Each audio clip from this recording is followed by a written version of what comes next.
The king ordered the fire hotter. Heaven stepped in. The furnace roared louder than the crowd. Flames climbed the stone walls, twisting and snapping as servants fed the fire again and again. Heat shimmered through the air, bending the horizon. The king's command had been clear: make it hotter. Hotter than justice. Hotter than reason. Hotter than mercy. Chains clinked as 3 young men were dragged forward. Their clothes still smelled of the city. Their faces bore no rage, no pleading, only resolve. The fire waited, and heaven was watching. Silence pressed down as the soldiers bound them tighter than necessary. Fear should have broken them by now. Screams should have filled the valley. But there was something unsettling about their stillness. Something that made the crowd uneasy. Something that made the king lean forward on his throne. The flames surged as if eager. This was supposed to be the end. The command was shouted again, hotter. Moments later, the guards who carried the prisoners collapsed. Overcome by the heat, their bodies fell where the fire reached first. The crowd gasped. The furnace consumed the strong before it touched the condemned. And still, the 3 stood, bound, silent, stepping forward together. If this story grips you, if Scripture feels more alive when it's experienced rather than explained, take a moment to like the video, share it with someone who needs courage today, and subscribe to Bible Story Vault for more cinematic journeys through Scripture. The fire swallowed them whole, or at least, that is what should have happened. Babylon was not a city that tolerated defiance. Its walls were massive, its towers unchallenged. Gold gleamed everywhere, on gates, on temples, on the towering image the king had raised for all to see.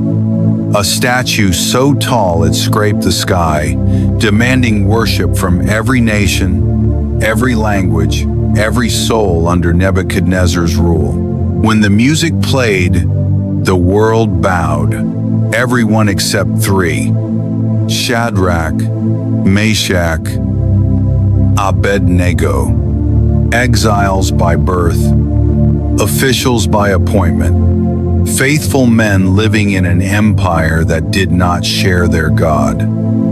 They had learned how to serve without surrendering, how to work without worshiping idols. But now, the line had been drawn in fire and stone. The command echoed across the plain. Fall down and worship the image of gold. They did not move, not out of rebellion, not out of pride, out of loyalty. Word reached the king quickly. It always does when power is challenged. Nebuchadnezzar summoned them, fury rising behind his eyes like a storm about to break. "Is it true?" he demanded. "Do you refuse to serve my gods?" The air grew tight. The furnace loomed nearby, smoke curling upward like a warning written in ash. The king leaned forward. "I will give you one more chance. When the music plays, bow. If you do not, you will be thrown into the blazing furnace, and then what God will be able to rescue you from my hand?" The question hung there, sharp and dangerous. Shadrach, Meshach, and Abednego answered together.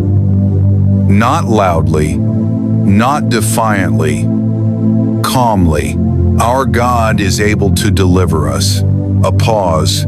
"But even if he does not, we will not serve your gods." The words landed like thunder without sound. Faith had just stepped beyond outcome. This was not confidence in rescue. It was loyalty without conditions, obedience without guarantees, a declaration that God was worthy even if the fire was final. The king's face hardened. His pride, challenged before his court, erupted into rage. Heat the furnace 7 times hotter.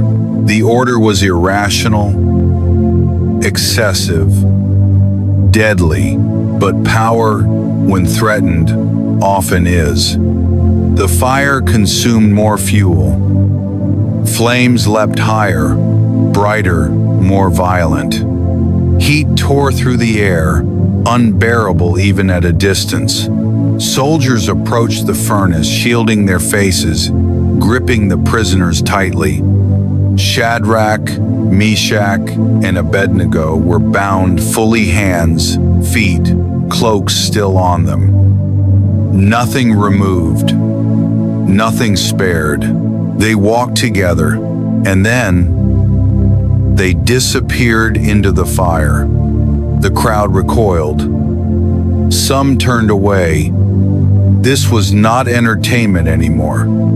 This was finality. Nebuchadnezzar rose from his throne. Something was wrong. He leaned closer, eyes narrowing, heart pounding, not with satisfaction, but confusion. Did we not throw 3 men, bound, into the fire? He asked. His advisors nodded. Certainly, Your Majesty. The king's breath caught. Then why? Do I see 4? The furnace still burned. The flames still raged. But inside, the impossible was happening. 4 figures walked freely in the fire, not struggling, not collapsing, walking. The chains that bound the 3 were gone, their clothes untouched, their bodies unharmed, and beside them another presence, different, radiant, unafraid of flame. Nebuchadnezzar's voice trembled.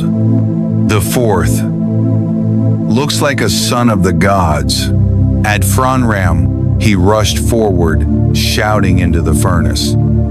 Shadrach, Meshach, Abednego, servants of the Most High God, come out. They stepped out of the fire. The crowd surged closer, stunned. Officials pressed in, examining them. No burns, no blisters, not even the smell of smoke clung to their garments. The fire had lost its power, and heaven had made its point. The king stood speechless.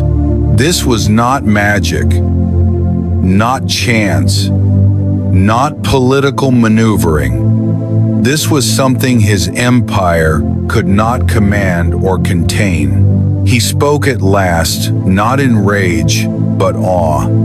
Blessed be the God of Shadrach, Meshach, and Abednego, who sent his angel and delivered his servants. The decree that followed echoed through Babylon. No one was to speak against this God.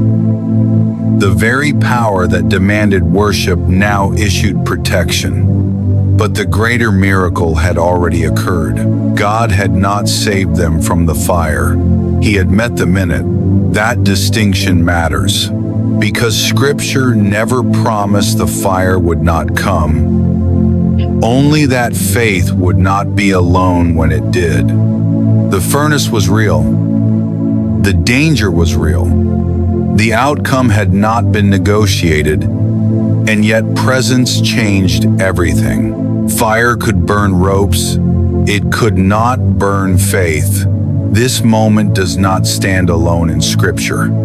It whispers forward. It echoes ahead. Another unjust order would one day be given by another authority. Another innocent man would stand silent before power. Another execution would be made public, cruel, and absolute.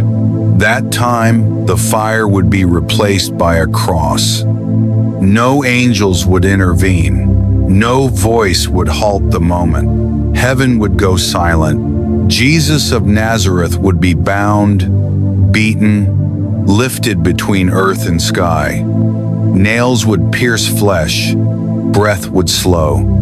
Darkness would fall. Those watching would expect deliverance. But it would not come, not then. Not because God was absent, but because God was accomplishing something deeper. On the plain of Dura, God stepped into the fire with the faithful. On a hill called Golgotha, God stepped into death for the faithless. The same presence, the same power, different purpose. The furnace story teaches us something difficult and holy. Faith is not proven by escape. It is revealed by allegiance. Shadrach, Meshach, and Abednego did not know they would survive.